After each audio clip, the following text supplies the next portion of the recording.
Hi students, how are you doing? I think you all are fine. Everything is fine, isn't it? In physics, yesterday I started the fourth unit, work, energy and power. There, work. Define work or what is work? Work is said to be done by the force when the force applied on a body displaces it. Work is defined on the basis of force and displacement. Then I have explained about the expression for work done, that is W is equal to F dot dr or F dr cos theta. Then what is the unit of work? That is Newton meter or joule, and dimensional formula is ml square t raised to minus 2. Then we have seen the special cases for zero work done. That is when F dr equal to 0, the work done is 0. When theta equal to 90 degree, the work done is 0. Then I discussed about the negative work done. Also, we have seen the different angles. What is the nature of the work? For theta equal to 0, the work is said to be positive. For theta equal to 90 degree, the work is 0. For theta equal to 180 degree, the work is said to be negative. Then work done by a constant force and work done by a variable force also we have discussed. Alright. Today I am going to teach energy. To do work, energy is required. Isn't it? To do work, energy is required. So what is meant by energy? Energy is the ability to do work. Or define energy. Energy is defined as the capacity to do work. Capacity to do work. Actually, work and energy are equivalents and have the same dimension. That is, work done is the manifestation of energy. Work done is the manifestation of energy, or work is equal to energy, or energy is equal to work. So, work and energy has same unit and same dimensional formula. That is, the unit, SI unit of energy is equal to Newton meter or joule. Isn't it? For work also the same unit, Newton meter or joule. And the dimensional formula, what is the dimensional formula for work? That is ml square t raised to minus 2. For energy also we can say ml square t raised to minus 2 is the dimensional formula for energy. Understand? That is work done is the manifestation of energy. In the lower classes, you have heard many types of energy, such as thermal energy, nuclear energy, electric energy, mechanical energy, and so on. So, in this chapter, we are dealing mainly with the mechanical energy. In this energy topic, we have to understand one important concept that is called law of conservation of energy. This also you have learnt in the 10th standard. State law of conservation of energy. Energy can neither be created nor be destroyed, but one form of energy can be transformed to another form of energy, isn't it?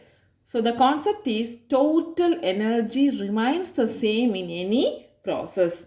The total energy of the system remains constant, or we can say total energy remains the same in any process irrespective of whatever the internal energy may takes place. Okay? Mechanical energy. What is mechanical energy? The energy of an object due to its motion or its position. Isn't it? The energy of an object due to its motion or its position. That is the sum of the kinetic energy and potential energy. We can call it as the mechanical energy. So, mechanical energy is classified into two. That is kinetic energy and potential energy. kinetic energy and potential energy. So what is kinetic energy? What is potential energy? Kinetic energy is the energy possessed by the body due to its motion. Kinetic energy is the energy possessed by the body due to its motion. Potential energy, energy possessed by the body by the virtue of its position. Potential energy, the energy possessed by the body by virtue of its position. Okay. Today we can discuss about kinetic energy. All moving objects have kinetic energy because kinetic energy is the energy possessed by the body by virtue of its motion. So all the moving objects have kinetic energy. A body that is in motion has the ability to do work. Okay. You have learned the expression for kinetic energy in the lower classes, such as kinetic energy is equal to half mv square. Half mv square. So here the amount of work done, that is the kinetic energy. Energy is equal to work done. Work done is equal to energy. So I can say the amount of work done of a moving body depends upon the mass of the body and its velocity, where m is known as the mass of the body, v is known as the velocity of the body. This is the expression for kinetic energy. So kinetic energy depends upon mass and velocity. Half mv square. A body which is not in motion does not have kinetic energy. Understand? There is a demonstration of kinetic energy given in your book. That is hammer, nail and wood. When the hammer kept at rest on a nail, okay, just we are keeping the hammer on the nail, this nail would not push into the wood, isn't it? When the hammer kept at rest on nail, does not push the nail into the wood. But when we are striking the hammer, this we are doing some work. Okay, when we are striking the hammer with the nail, what happens? This nail draws into the wood. Nail draws into the wood. Understand? So here the amount of work done by the moving body depends upon the mass and velocity of the body. So here kinetic energy is the measured by the amount of work that the body can perform before it comes to rest. Kinetic energy is measured by the amount of work that the body can perform before it comes to rest. Okay, students, give some examples for kinetic energy in everyday life. A bicycle in motion possesses kinetic energy. Running water has kinetic energy. Moving car has kinetic energy. Windmill. Windmill form one of the good example of application of kinetic energy. Bullet from a gun has the kinetic energy, etc. and so on. Isn't it? So I hope you understand about the kinetic energy. Let's see an important question. Work-kinetic energy theorem. Work-kinetic energy theorem. What the theorem says? That is, the work done by the force on the body changes the kinetic energy of the body. The work done by the force on the body changes the kinetic energy of the body. This is called work-kinetic energy theorem. That is, work and energy are equivalents, isn't it? So it is true for the kinetic energy also. So the work done by the force on the body changes the kinetic energy of the body. This is called work-kinetic energy theorem. So I can write in the expression W is equal to delta Ke. W is equal to delta Ke. We are going to prove this theorem. Let us consider a body of mass m. Mass m which is at rest on a frictionless surface. Okay. Now, a force is applied on this body which moves the body as a displacement S. So, displacement is S. So, what is the work done by this force? Let us write work done by this constant force as W is equal to force into displacement. So, F into S. What is the work done formula? Force into displacement. So, I can write W is equal to F into S. Consider this as equation 1. Already we know the formula for force. What is force according to Newton's second law? F is equal to m into A. Mass into acceleration, where A is known as the acceleration. Consider this as equation 2. Now, we are going to find the value of acceleration and substitute in this equation. Then, finding the value of work done. To find acceleration, I am taking the third equation of motion. What is the third equation of motion? That is v square equal to u square plus 2as. V square equal to u square plus 2as. From this, find the value of acceleration. That is v square minus u square is equal to 2 into a into s. From this, a is equal to what? V square minus u square by 2s. A is equal to v square minus u square by 2s. Now, substitute the value of A in equation 2. Substitute the value of A in equation 2. What is equation 2? F equal to m into A. So, F equal to m into v square minus u square by 2s. Isn't it? F is equal to m into A. A is v square minus u square by 2s. Okay. Now, consider this as equation 3. Substitute equation 3 in equation 1. What is equation 1? W is equal to Fs. So, W is equal to F. Fs. Instead of F, we can substitute m into v square minus u square by 2s. Isn't it? V square minus u square by 2s into s. This is F, this is S. So, how can we write this?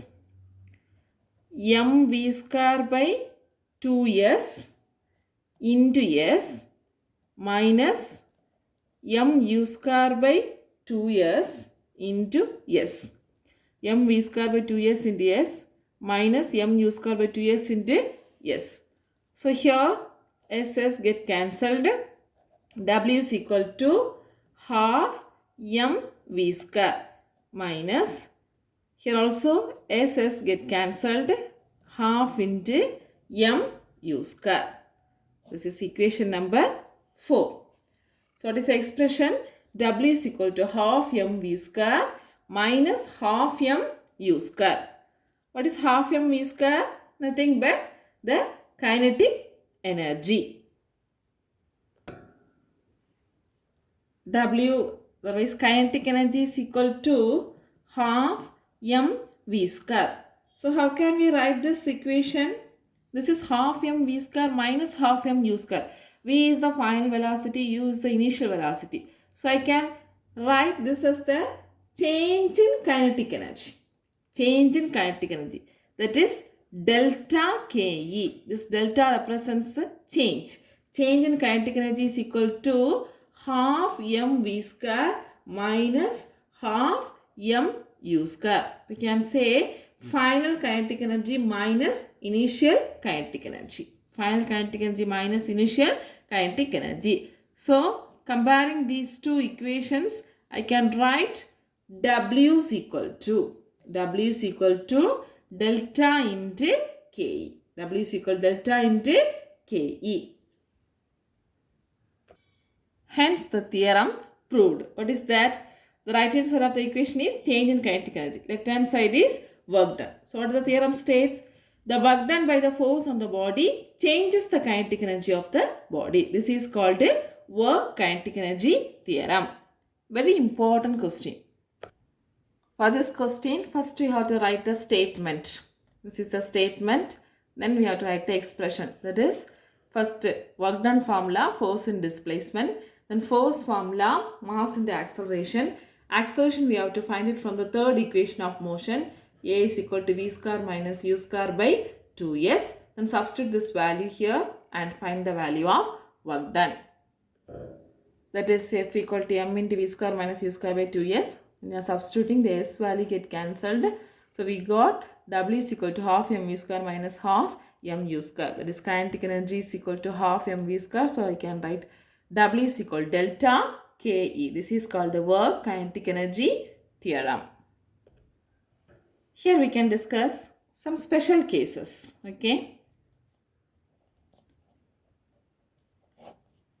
First point, if the work done by the force is positive, if the work done is positive, the kinetic energy increases. The kinetic energy increases. Second point, if the work done by the force is negative, if work done is negative, then its kinetic energy gets decreases. Kinetic energy gets decreased. From the formula we can understand. If you are finding the difference, if it is positive value, we can understand that the kinetic energy is increases. If you are finding the difference, we are getting the negative value means we can understand this kinetic energy decreases. So negative value means work done is negative, so kinetic energy decreases. Positive value means work done is positive, so kinetic energy increases. Third point, if there is no work done, if there is no work done by the force on the body, no work done, if work done is equal to 0, what does it mean? There is no change in kinetic energy. Kinetic energy, there is no change. That means the body has moved at constant speed with the provided its mass remains constant. Okay, so this is the special case. When you are writing this question, you have to include this special case also. I think you have understand this question. Prepare well this question. Write and practice in your notebook. Okay, let's see the next topic, that is relation between momentum and kinetic energy. Relation between momentum and kinetic energy. Momentum, what is that? P is equal to m into v, mass into acceleration. Kinetic energy, half mv square. What is the relation between these two? Okay, so consider an object of mass m moving with velocity v. So what is the linear momentum? The linear momentum of the object is p vector is equal to m into v vector. And what is the kinetic energy? The body is moving with velocity means it possesses kinetic energy. So what is kinetic energy? Kinetic energy is equal to half mv square. I am rewriting this kinetic energy as Ke equal to half mv square is equal to half into m into v into v. V square can be written as v into v. Consider this as equation 1. Or this is equation 1, this is equation 2, this is equation 3. Okay. Here multiply and divided by m on this equation 3. That is equation 3 into m divided by m. That is kinetic energy is equal to half into m into m. So m square into V into V divided by M. Multiplying by M and divided by M. Understand? And this equation again can be written as half into M square. I can split and write MV into MV. Okay. So MV into MV. It means M square V square.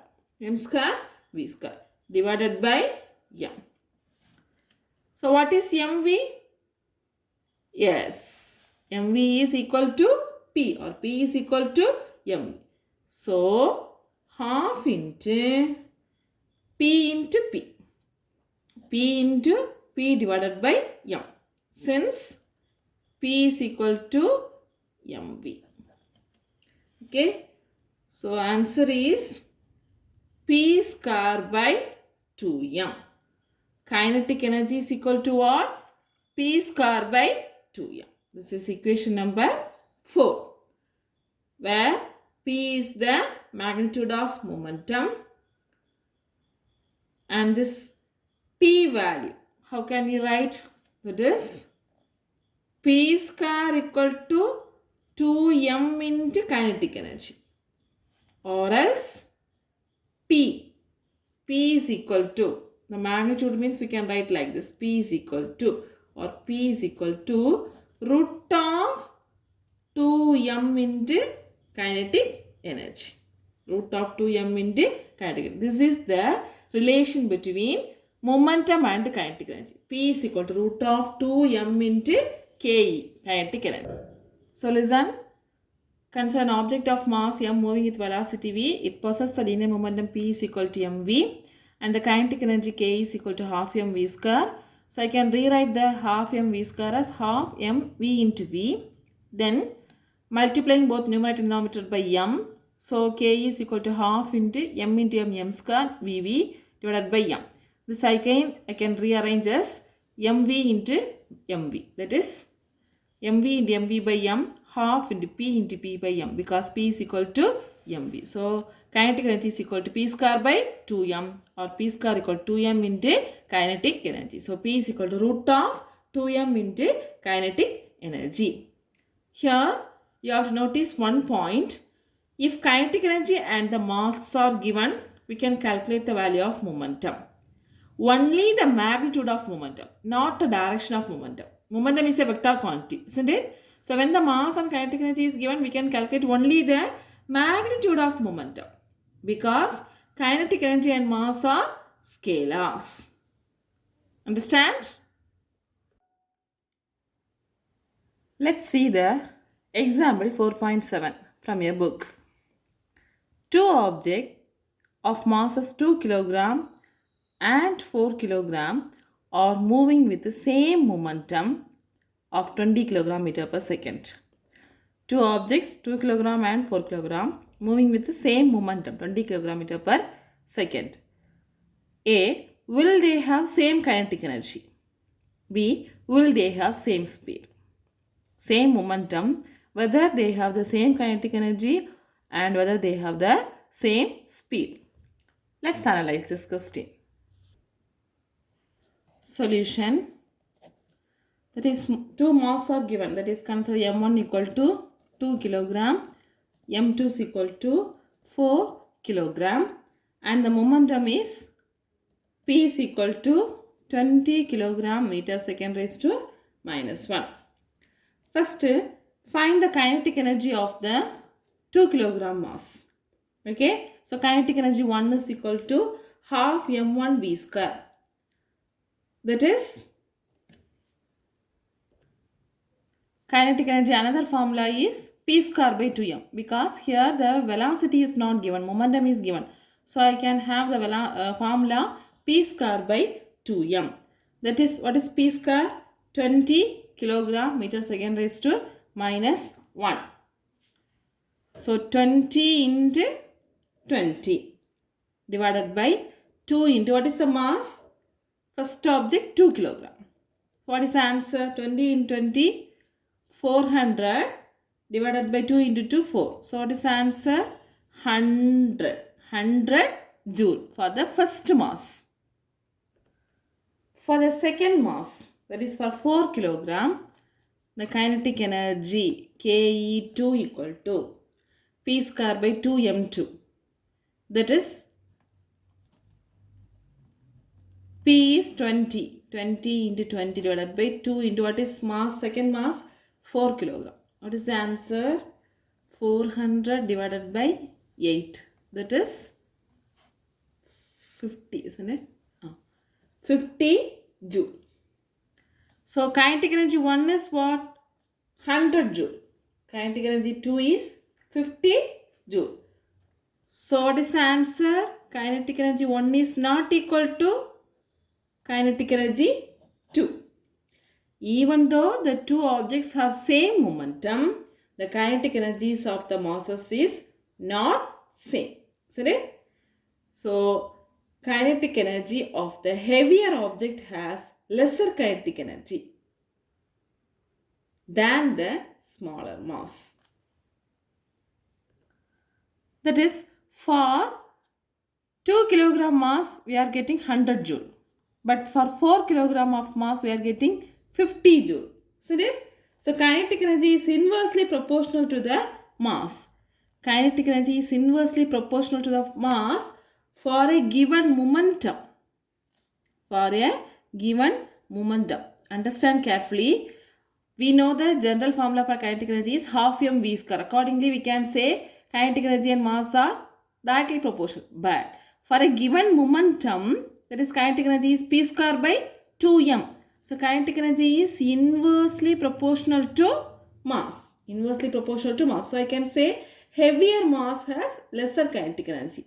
Okay. Lesser mass has higher kinetic energy. This is the first question answer. The kinetic energies are not same even though the momentum is same. What is the second question? Will they have same speed? Will they have same speed? As the momentum formula is P equal to m into V, the mass differs, isn't it? Mass differs. 2 kilogram and mass 4 kilograms are given. The two objects will not have same speed. Momentum is the product of mass and velocity. So, the two objects will not have the same speed. Got it? I think you have understood this problem and the concept. In your book, page number 173, table 4.2, SI equivalent of other units of energy is given. SI equivalent of other units of energy. Unit equivalent in joule. Okay. So these are the other units of energy. That is 1 erg. That is a CGS unit, Gaussian system of unit. What is 1 energy? That is equal to 10 power minus 7 joule. 10 power minus 7 joule. Second, 1 electron volt. This is also another form of unit of energy. 1 electron volt, EV. It has the value 1.6 in 10 power minus 19 joule. 1.6 in 10 power minus 19 joule. 1 calorie. 1 calorie, that is calorie, that is equal to 4.186 joule. 4.186 joule. 1 kilowatt hour. 1 kilowatt hour kWh, that is equal to 3.6 in 10 power 6 joule. So these values you have to learn. For solving problems it will be useful. Okay students, today we have discussed about energy. Mainly the kinetic energy. Kinetic energy is one of the type of mechanical energy. Kinetic energy is the energy possessed by the body by virtue of its motion. Then the dimensional formula and the unit of work and energies are equal. Then I have explained about the work kinetic energy theorem and special cases. Learn this question. Also we have seen the relation between kinetic energy and momentum. Study these questions, students. Thank you.